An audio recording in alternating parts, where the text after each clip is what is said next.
You know I found Paula in a dumpster, right? What? You said you met her at the supermarket. I did. It was the bin out behind the dime a dozen. And you just picked her up out of the rubbish and brought her home? Why no? Sometimes I think I hardly know you. What was that? I don't know, but we've got company, as in lots of. Well, if they pull up a chair, I would be happy to beat them with it.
The man who never had his fill.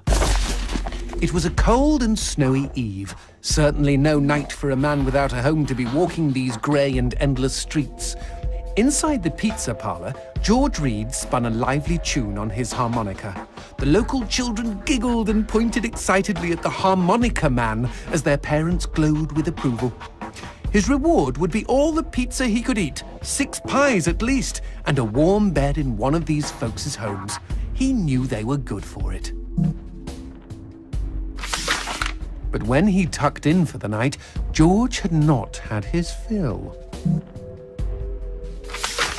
As the years and calories stacked up, most men would have got older and fatter. Yet for all he consumed, George only got thinner as he washed from town to town. Tapeworm. Tonight he plied his trade with some grannies and orderlies in a nursing home. Hoo-ah-ha! His harmonica filled the room with joy. After devouring 3 helpings of pork chops and mashed potatoes, he eyed the plate of the old woman next to him. Juice dribbled down his chin. "Go ahead, Georgie," she said. "You're such a good boy, you shouldn't have to starve." But George had not had his fill. Early the next morning, he was already on the freeway with his thumb in the air. "Where are you headed?" said the man in the truck. "Nowhere," said George. "Anywhere." It was a new decade, and tonight George played to an all but empty bar in the city. He had lost a lot of weight.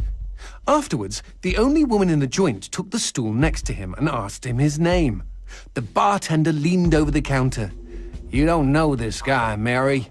George is famous, been all over the tri-state area."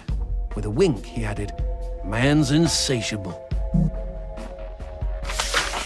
And that night, George proved it as he buried his face in Mary's beaver. Holy woodland creatures! Attaboy, George! Attaboy, George! "Play that harmonica," she purred. But even after 5 trips to heaven and back, he had not had his fill. The morning after was an awkward affair as they stared at each other over coffee. One wanted to feel more, the other just wanted to feel. In his final days, George was all skin and bones. I can relate, except for the skin part. His last meal had been a mistake. It was on a sidewalk one night in a small suburban town that he came across the boy. Hungrily, and with an agonized grimace, he opened his mouth to beg for help.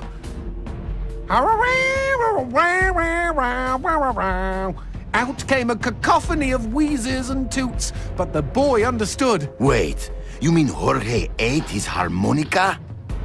Once he was alone, George Reed looked at the candy bar he held in one hand and began to cry.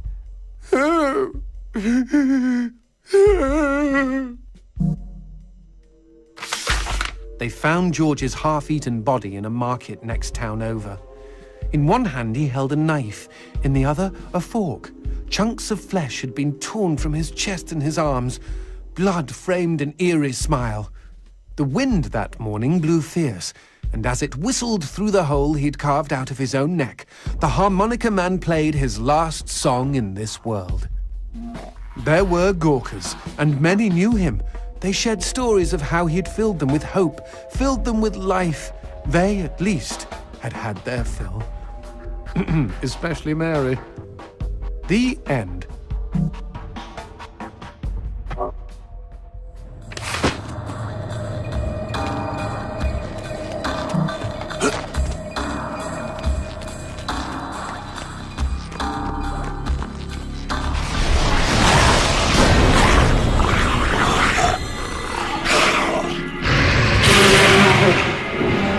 That cheeky imp! He doused our goat! Then let's put out some lights of our own.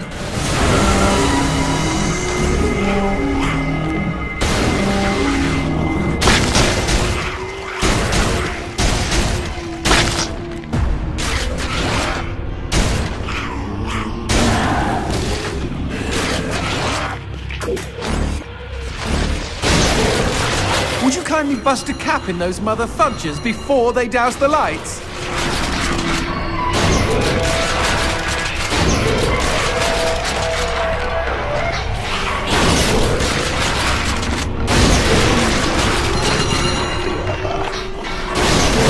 We never finished talking about you kidnapping Paula. I didn't kidnap her. You hauled her out of a skip.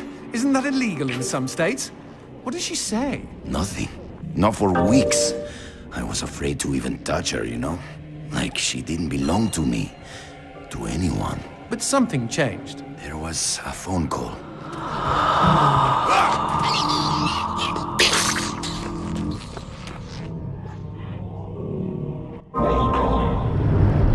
Speaking of phones, put that on hold, G. We've got company.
Now what's this about a phone call? Me and Paula were eating when the phone rang. Suddenly, she slams her fork down and says, "Don't answer it!" Creepy. First thing she ever said to me.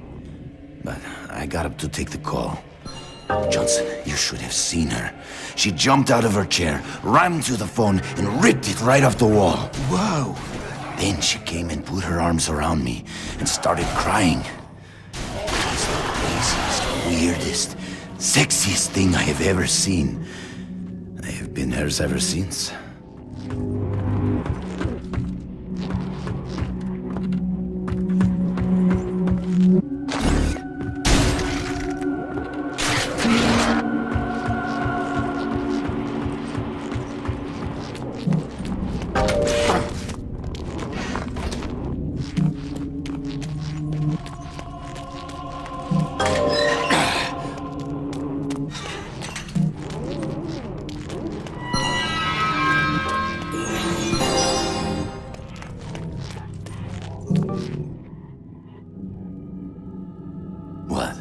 demons don't like teeth? The gun laws here are very strict. Haven't you wondered why they don't shoot back? You and I are violating almost every rule in the book. Heck, I'm practically made of teeth.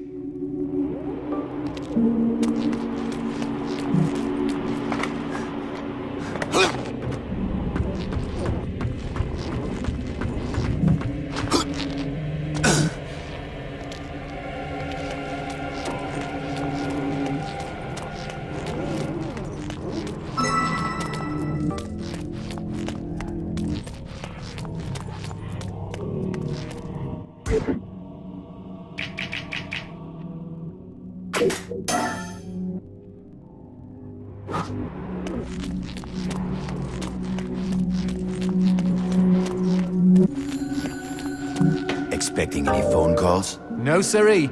Maybe it's from Paula. Or at least someone with answers.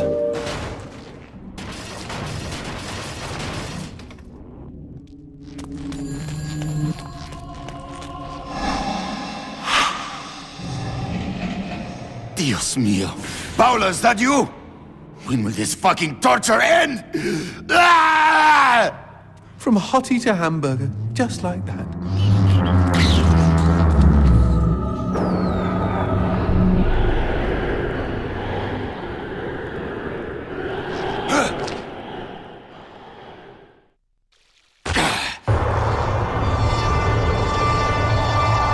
Fireworks! We could use these to chase away the darkness, at least in short bursts.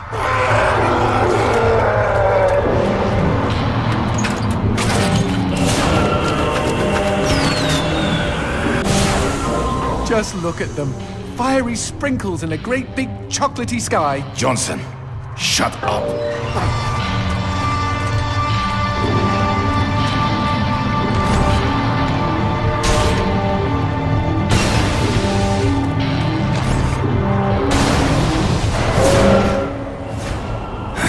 Magnifico.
This fucking darkness!